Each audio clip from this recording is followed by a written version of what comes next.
Hey, thanks for listening. This is Larry Battaglia, your host of Fairways and Fundraising, powered by Golf Event Planning. Some of the episodes that you're about to listen to have been pre-recorded, and being that we're in a pandemic right now, some of the events have been postponed. This particular episode, we talk with Nick Wormley and Donnelly from Fairfield University. Their event was originally postponed for August 31st and actually has been further postponed. Their new date is October 19th. Again, their new date is October 19th for their golf outing at Brooklawn Country Club. We hope you can join us. And again, thanks for your support, and we hope you enjoy this episode. Here we go.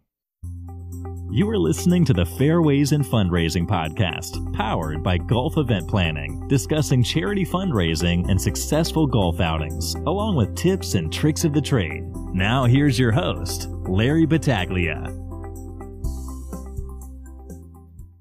Hello, and welcome to Fairways and Fundraising, powered by Golf Event Planning. I'm your host, Larry Battaglia. This is episode number 16, bonus edition. We are speaking today with two gentlemen that I've known for quite a few years now from Fairfield University. They run the Fairfield University Athletic golf outing every year in May, which is now being postponed to August 31st.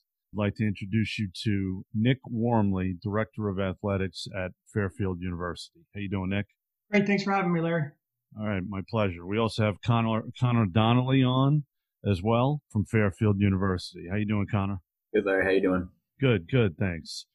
First of all, I hope you and your families are, all safe and healthy and staying strong during this pandemic that we're going through. It's certainly a very challenging state of the world right now, but we're going to get through it. And today we're just going to talk about some exciting things just to give our listeners sort of a distraction and think of better days, either past or in the future. So I'd like to talk about the golf outing. Nick, you and I can talk first about how you and I met and also transition into your position here at Fairfield University now for the last few years. Yeah, I think we obviously met through our good friend Bobby Valentine, and I can't remember which golf tournament we were at. Were you at Mariano's golf tournament? Where did you meet Bobby? I met Bobby at the Ron Darling Celebrity Ron Darling's golf tournament. Obviously, the experience that he had, taking the golf to the next level. I think everybody can run golf tournaments, but I'm not 100% sure everybody can run them with the technology that has been brought to it, the excitement, bringing different sponsors in from different parts of Island to Massachusetts to wherever you want to look at. It's just able to step up everything we do and really provide a better experience for our donors. I'll tell you the thing I really enjoy, and thank you, the thing I really enjoy about working with you and your team, I mean, it's just all systems go. I mean, you guys you have great connections in the industry, both past and present, that support you throughout your journey. And it's just, I think, a great marriage. You got to be able to get the people there. You got to be able to excite them. You got to be able to get the sponsors there and connect with them. And I know that's something that you're really passionate about and something you're great at. Yeah, I think, when you're looking at universities fundraising for golf outings, you're competing with so many different entities at a university, from, the school of business to health sciences to athletics to scholarship to endowment, that, you really got to find that niche. And I think that's why athletics has always had a great way of attracting dollars. You get the kids on the golf course, you get the coaches on the golf courses. You really just provide experience that you can't get at traditional other golf outings. And the nice part is you don't have to be an alum of an institution. You just need to be a fan of that institution to then participate within that organization. Yeah, I completely agree. And right now, of course, all athletics are on hold. Your programs are some great athletic programs, both basketball, golf, you name it. But why don't we talk about some of the great programs that the university has? Really want to just talk, about the university as a whole. I mean, the opportunity for the last 3 or 4 years, having more applications than ever, having more people accept than ever, largest student body last year, smartest student body last year that we've ever had. And to be in a time where education is becoming a heavier cost, for people to still want to come to a Jesuit private institution because they know the outcomes of what Fairfield will do has really provided us an opportunity to then recruit that next level student athletes. And, we have 20 Division I sports, from baseball to tennis to golf to women's volleyball. And we had a really successful fall season with highlighting our women's volleyball program, playing Minnesota in the first round of the NCAA tournament, and our field hockey program that actually beat American in the first round of the NCAA tournament and took UConn, who is a powerhouse in field hockey, to overtime. We're actually winning the game through, I think with 10 minutes to go, they scored a goal that I've never seen scored before. But really excited for what's going on at Fairfield, and more excited that, 99% of our kids, when they graduate, are moving on to grad school or finding jobs within 6 months. I think that's the most impressive thing that happens, is you're combining that athletic and educational experience to really have a great 4 to 5 years. And, what happened this year and all the spring sports that didn't get to compete in their year is really heartbreaking. But it goes beyond that. It goes beyond, what's going to happen to their internships, what's going to happen to their job opportunities, what's going to happen to their experience and their feeling back towards the university. So we're working very hard to make sure we finish their season with senior days. We're making sure to recognize all these great things that have happened through Facebook and Twitter. And, we're doing push-up challenges and the softball team challenge, Connor and I, through Zach Dayton, to get some things done. So we're trying to stay socially engaged with our student athletes. We're doing Zoom calls with the teams to just kind of keep them up to date and making sure that they stay healthy. So it's a very difficult time, but we're hoping to come through this. And the NCAA's got a lot on their hands right now.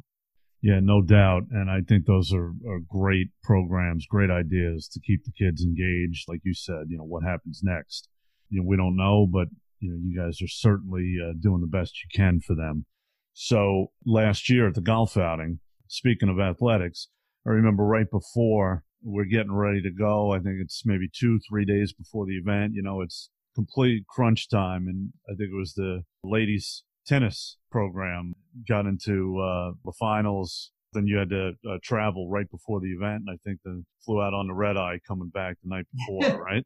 Yeah, that's right. Our women's tennis team won the MAC for the first time. They actually beat my alma mater and my really close friend at Quinnipiac. And Quinnipiac had won 56 straight matches in the MAC, and they didn't make it to the 57th. And our team got to travel out to California to Pepperdine. And what a campus Pepperdine has, from the view off the mountains onto the ocean. But just a really neat experience. And, one of those hard parts about our student athletes is they were picked to win it again. And fortunately, because of this virus, that chance has been taken away from them. And our men's tennis team was picked second, and they haven't been above fourth in 5, 6, 7 years. So, this was a really heartbreaking time for the tennis program, but that's part of wins and losses and overcoming adversity. And this is just one of those things that they'll all overcome. Yeah, that's the only attitude we can really have right now. You got to be positive, keep yourself motivated, all of us, through anything that we're doing. Sure. In our industry, it's tough, with no events going on now for a few months. It's going to be challenging, but we're looking forward to, getting back out there. I think it's just going to have that a little more special feel, just to kind of get back out with everybody again, have some fun out on the golf course. And your golf outing is certainly a lot of fun. There's tons of activities going on the course. We always try to keep it interesting for the golfers that come out and support. Why don't we talk a little bit about what's going to happen on October 19th? Yeah, exciting. We're heading back to Brooklawn Country Club, which is the home of our Stags golf program. We're heading into our third full season with them, and the relationship that we have with them and Jim Fatsy is just tremendous. And just the quality of the golf program has just gone up so much with Coach Doug Holub. And I think he's entering his fourth season here, from the golf studio on campus to this club. We're just excited to continue that partnership. Always looking for that next amusement park ride that I like to say. You've always got to add something new to a golf tournament to make sure people want to continue to come back. So we've got a great partnership with Fairway and Green to make sure that the player prize that you get is just going to make you look prettier every time you're on the golf course, supporting the Fairfield F on it, as well as great food, great meals. And hopefully we're going to have the Cannon this year. Just a lot of new work now that we've changed the date. But it's always a good time because it's the quality of the golf course and the quality of the staff that we get to work with. And then I think the best part is you do get athletic alumni, you get parents, and you do get fans of who we are and what we're about and that Jesuit education. So good group. We sold out 144 last year, and hopefully we'll continue to do that. And Connor's convinced me to raise the price a little bit this year, so we've raised a little more to continue to have a couple more bucks to help our student athletes. We used most of the money last year for all our preseason meals and speaking engagements, from our motto of Built for Life and having speakers talk about athletics as a whole to mental health. It's a big topic that we have, so we always like to educate our student athletes. So every dollar that we raise goes right back to our student athletes. So if we end up raising another $5,000, it's just providing another opportunity for our student athletes. That's awesome. And you just mentioned Connor. I want to bring Connor in here. Connor, you and Nick make a great team. You were with, you were together at Sacred Heart University, and then transitioning over here a few years back. You and I met at Cold Spring Country Club quite a few years ago on Long Island. But what brought you to the Connecticut area and now at Fairfield University? So for me, Sacred Heart brought me up here. I was a half decent golfer there. Got the chance to play Division I golf and then play 4 years and got my undergraduate degree and my master's there as well. And I got to meet Nick. I've been working with Nick for a while, which I'm very thankful for. Got to work with him at Sacred Heart as a grad assistant. From that spot, went to Fordham for a little while, worked there. And then when Nick made the move to Fairfield, asked if I'd come back and work with him. So I've been here for a little over 2 years now.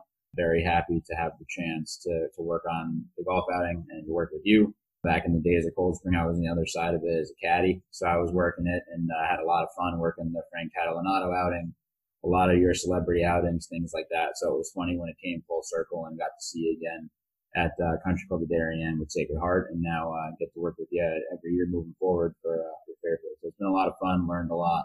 Very thankful that I get to be on this team. Yeah, and that's that's the big word. It's team. It's definitely teamwork on both ends, and we certainly enjoy working with you guys. And the communication that we have is just we know who's doing what and what we're responsible for. But you and Nick make a great team. What is it like being at Fairfield University and the camaraderie that you guys have with the student athletes? Yeah, I think it starts from the top, obviously, with Dr. Nemec, and then works its way down to our athletics director, Paul Schlickman, and all the way through the team. And the big phrase that we always use is, it takes a village. And we use that really well. We have great interaction with our student athletes, and I think everyone in our department, and the entire university really knows that we're in this to really enhance the student experience at Fairfield and really trying to make it something that every year they come back from the student athlete perspective, they're always getting something more. We're adding to what they're doing. And, you don't always remember wins and losses, but you're always going to remember the people that you meet, the trips that you take, and that overall feeling from the time that you come on campus as a freshman to whenever that point is that you leave. And our main goal is to make sure that everyone leaves having that good taste in their mouth, making sure they enjoyed it and they come back and want to be engaged. So we really take that seriously. Dr. Nemec always talks about radical hospitality, making sure that we're always stewards of the university, and we do a great job of that, and we really try to do it in everything that we do. That's huge. It's definitely all about relationships, and certainly seen it over the last couple of years, the engagement with the donors that you guys have. It comes together at the golf outing, and they see it. As Nick mentioned before, they're able to engage with the student athletes out there on the golf course. Have the golf team usually there hitting shots. Nick, you got TrackMan out there for long drives. Always fun. But Connor, it's the last couple of weeks right before the outing, it's crunch time. It's putting all the pieces together and getting all the golfer names, and we can't do it alone. I mean, you guys definitely go above and beyond, and as Nick said last year, it was a full field. Yeah, I mean, the entire process, I think I've gotten to watch it. Going into this one, it'll be my fourth with Nick. From the top down, there's a lot of energy involved, and it's from the moment that our constituents start to think about the golf outing, we want to make sure that it's as seamless as possible. From the time they get that first email to when they register to when they get on property, we want to make sure that they feel as though this is a first-class event because we're going to put the work in to make sure that it is. And golf outings are great because you want to make sure that you get people year in, year out that you can count on to come to this. It'll make, the changing of the date a little bit easier this year because we know we have a certain group that will come to this no matter what. And they want to be there to enjoy the day, support Fairfield Athletics, and just really be a part of it. So there's a lot of energy that goes into it, but it's great when, the day comes to an end and we're still there after it and you see how big of a success it was and all the new relationships and contacts that come out of it. Yeah, and that's it. I mean, it's helping you grow the program. We already talked about keeping them engaged. It's so important because fundraising and golf tournaments, it never ends. And once we get past this, we have to work harder. There's no doubt about it. It's going to come to an end, and the fundraising has to continue. And that's certainly something that I know you guys are very passionate about and something that I think that you'll be successful at. Yeah, for us, it's all getting better and trying to increase that experience and increase what we do on a daily basis. Connor, being Assistant Director of Athletics Giving for Fairfield University, I can't thank you enough for coming on today and just detailing a little bit. I mean, what's been the changes, I would say, over the last couple of weeks, working from home, but dealing with what's going on. And, Nick mentioned a little before about some of the challenges that you guys are doing with the student athletes to try to keep them engaged.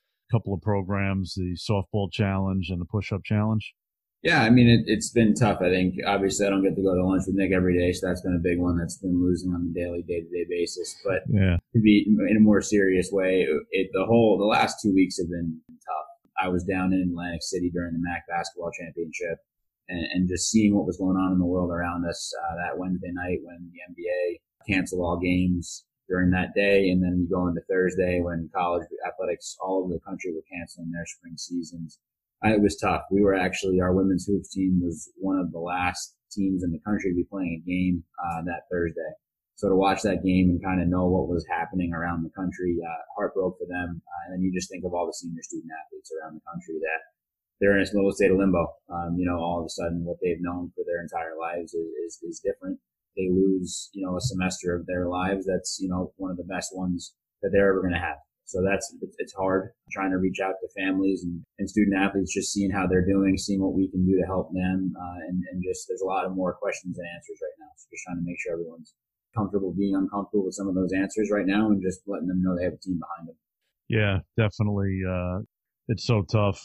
I'm like you guys. I mean, I love sports, college and professional, nothing on TV. It's challenging, but talking a little bit about how it's going to affect these young adults and seniors here, best year of their life, and trying to get those moments back. It's not going to happen. To keep them engaged and to keep them upbeat and positive in such a challenging time is something that I think you guys are doing a great job with. Nick, we'll bring you back in here. So, Nick, why don't we talk about some of the sponsors that you have for the golf tournament that can't do it without them? And last year, I think you sold just about every single sponsorship on the board. Yeah, I think we're very lucky. I think Jesuits in general don't rely heavy on corporate dollars. They rely on individuals. USI is probably our most consistent. The insurance company and Travelers have been our most consistent sponsor for years to go on there. But once you start looking beyond that, it's it's your academy bus companies, it's your university vendors that really fill those spots. We're still looking for that title sponsor to take that spot and use some of the branding opportunities, especially as we're heading into a brand new building construction for a new convocation center, which will be our home for our men's and women's our women's volleyball program and our men's and women's basketball program. So we're going to try to size some of those sponsorships and to make sure they get some visible branding there. But as well, it's been parents, it's alumni, it's the chairman of the board. It's just been a lot of really good people that get together with us and continue to support us as a whole. So we're lucky in that case. And every time an alum makes a gift, it just strengthens who our university is when it comes to alumni participation and things that we are visibly able to show. Yeah, it's so true. And now those conversations are going to be a little different now. Certainly with these sponsors, we don't know how that's going to go, and I think each company is going to be different to try to keep them involved and to try to keep their funding coming in and being worthwhile to them and the organization. It's certainly something that you got to kind of walk that fine line now. There is a fine line because, for decades, you've just so used to them just saying yes. And as everybody knows, if athletic teams aren't traveling, there's no buses. If we're no buses, we're not paying the bus company. We have a Coca-Cola contract and they're a great support of ours. Well, we don't have anybody on campus drinking Coca-Cola right now. So you've got to reevaluate all your contracts. You've just got to hope that everybody understands that this is not a normal time. Economy has shifted quickly, but I'm hoping that it shifts quickly back the other way. But, everybody that's signed up so far, we've now told them to do it. Not one person's asked for their money back. So I think that's a very positive thing as well, that even though times are tough, people still want to support what they're passionate about. They might not do it at the full capacity that they're used to, as they need to take care of their family and probably need to take care of the food banks, take care of the local schools, and make sure everybody's still feeling okay, because a lot of people have lost their jobs. And we want to make sure to be sensitive. So when we're talking to people about sponsorships today, it's not like I need your money today. Let's give yourself some time. Let's give an opportunity for the market to rebalance, hopefully a little bit. And then as we get closer to the date, hopefully can support it. And because I think everybody's still itching. And, I'll tell a quick story. I was down at the Bears Club in Jupiter, Florida on that Thursday when it was announced that all spring seasons are done by the NCAA.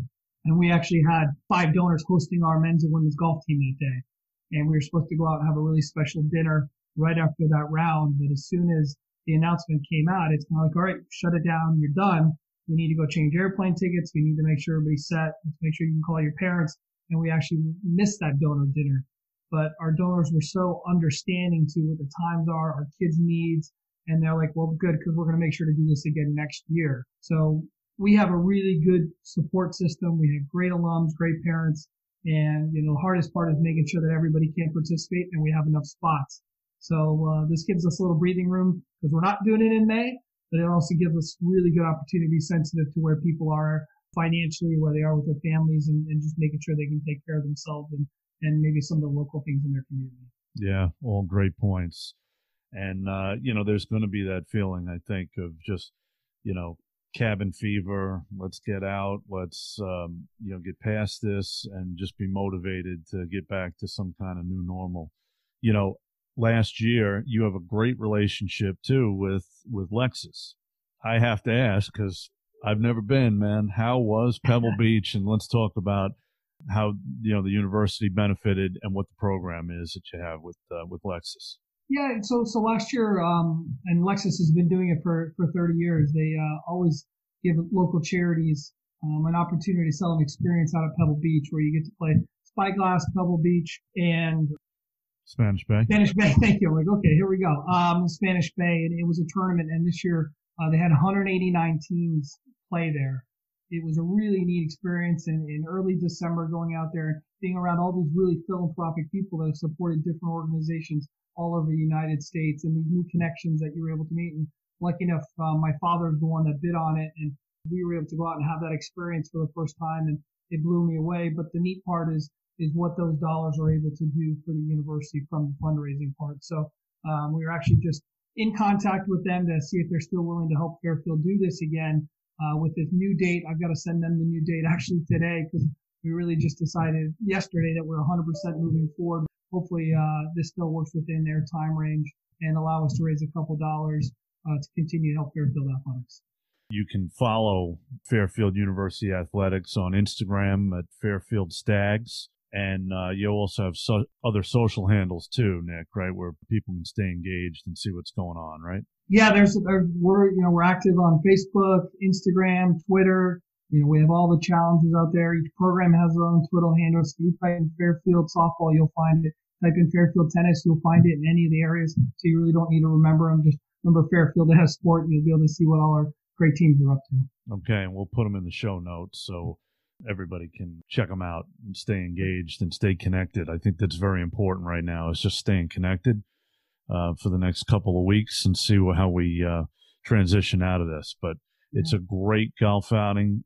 The guys are working hard to keep this moving and keep this event strong, and also keep the student athletes engaged and excited about the last couple of years at the university. Again, we're talking with Nick Wormley, Senior Associate Athletic Director at Fairfield University, and Connor Donnelly, the Assistant Director of Athletic Giving at Fairfield University, and talking about their golf outing for Fairfield University Athletics. Go Stags. Go Stags. Yeah. Again, we hope you liked this episode. Please remember to subscribe, rate, and review. We appreciate it, and I really appreciate you guys coming on today, just taking a little time and talking about a few positive things that you guys are doing here during these very challenging, unprecedented times right now. Thank you. Thank you. All right, guys, I'll be in touch. You have a great weekend, and again, thanks a lot for coming on. We'll be in touch. Thanks very much. All right. Ciao for now. Thank you for listening to the Fairways in Fundraising podcast, powered by Golf Event Planning. We hope you enjoyed this podcast, and please remember to subscribe, rate, and review.